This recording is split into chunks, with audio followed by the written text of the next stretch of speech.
One, the beliefs you hold in the beginning of a journey defines the journey. Two, you can perform to your beliefs or underperform your beliefs. You will never outperform your beliefs. Why is he doing a business for 50,000 crores? Why is he doing a business for 5,000 crores? Why is he doing a business for 50 crores? Why is he doing a business for 5 crores? Why is he doing a business for 50 lakhs? Why is he satisfied with an income of 50,000 rupees per month? Their belief system. Their belief system. You cannot believe that I have a business model which can give me a turnover of 5 crores and expect to earn 50 crores out of that business model. You will either perform to 5 crores or you will underperform to 5 crores, but you will not perform to 8.5 crores.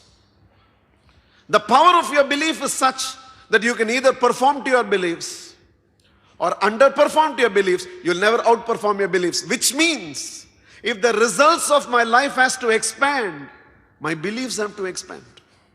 Without expanding my belief, I cannot expand my life.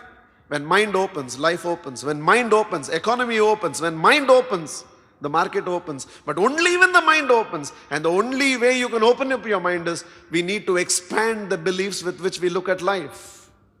Daridra chinta in beliefs, daridra results will come.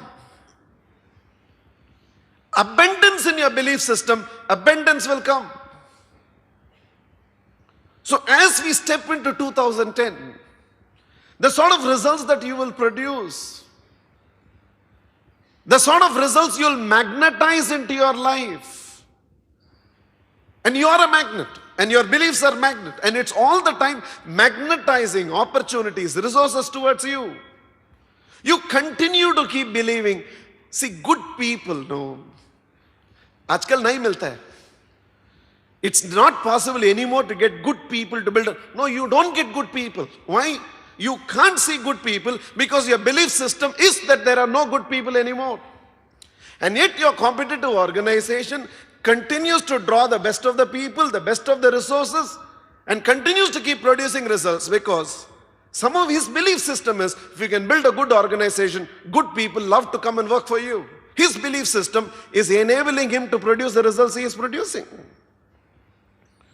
So without shift in belief, there is going to be no shift in our life. Which means, rather than examining your life, which is only an effect, examine your beliefs, which are the cause. If you have to change the effect, you have to change the cause.